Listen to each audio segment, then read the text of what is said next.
Games are pretty wild. They're a multi-billion-dollar industry that can mix and match the styles and structures of every other medium in a way that recontextualizes them through play. However, both physical and digital games occasionally experience a phenomena more commonly associated with hardware or productivity software: planned obsolescence. Books, film, and other passive works generally stand on their own without intruding on each other. So the release of Avengers Infinity War doesn't mean that Deadpool has no place at movie night, and Peter Jackson's Lord of the Rings adaptations doesn't turn Tolkien's original books into kindling. However, every year, new games come out with the aim of replacing last year's model, and all of that is usually with the aim of getting players to keep paying for the games they already own. Thankfully, most games don't actually get made with the intent of replacing last year's release. In fact, some of the best sequels build upon the previous installment in meaningful ways while encouraging people to revisit the older titles in a series. Firaxis' take on XCOM beautifully strikes this balance between meaningful improvements and encouraging players to revisit the past. The first game, Enemy Unknown, was a loving modernization of the original XCOM UFO defense that sees you protect the world from an alien invasion while also struggling to keep the fragile international coalition from falling apart. XCOM 2 built on top of the previous games by adding new skills, alien monsters, and customization options to refine the core experience from the previous game, but completely flipped the script on the story and as a result, the strategic layer of the game. By assuming that the player had failed to fight off the alien invasion of the original game, Firaxis gave the sequel a unique narrative and mechanical identity which gave established players a fresh context to re-explore familiar gameplay, while giving new players an entry point which encourages them to experience the rest of the franchise. On the opposite end of the spectrum, we have annualized sports franchises and MMORPGs, which seem purpose-built with a shelf life in mind. History is partly to blame for this. Sports simulation is probably the oldest video game genre, and as a result existed before game developers could easily update their games through patches or downloadable content.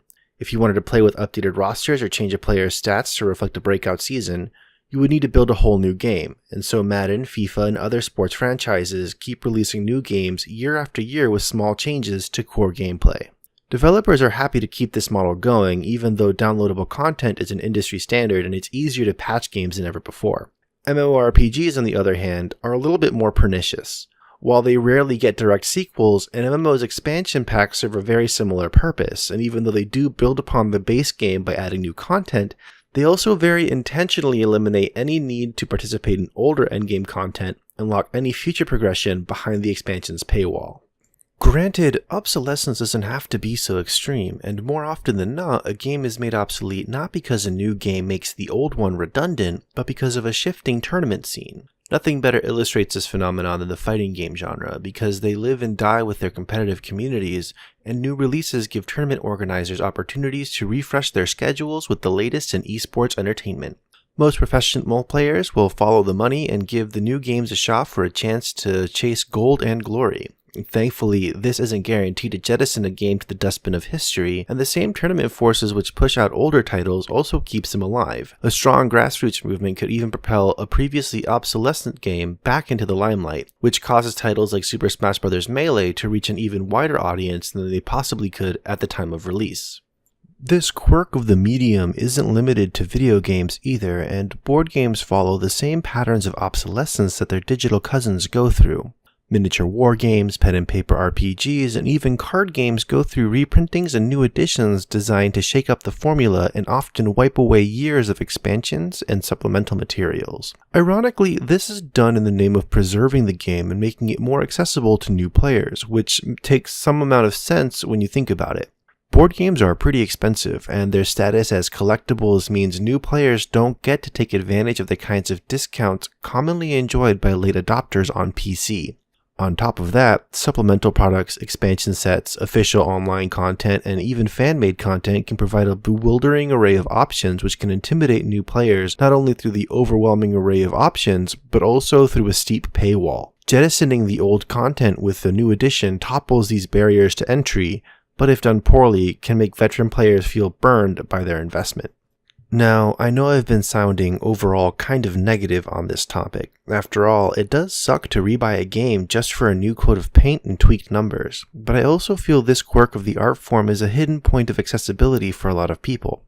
Serialized books, films, television, and comics can get increasingly impenetrable as sequels, prequels, and spin-offs pile on one on top of the other. If you're new to the Marvel Cinematic Universe and want to watch every movie that ties into Infinity War, you'll need to watch nearly 20 films to get a complete handle on the story, and that's if you choose to skip the promotional tie-in comics. It's comforting to know that I don't need to have played any of the previous Battlefield games if I want to jump in and play Battlefield 5, or that Super Smash Bros. Ultimate's full roster means I don't have to juggle multiple systems and games whenever I feel like playing Solid Snake instead of Ryu.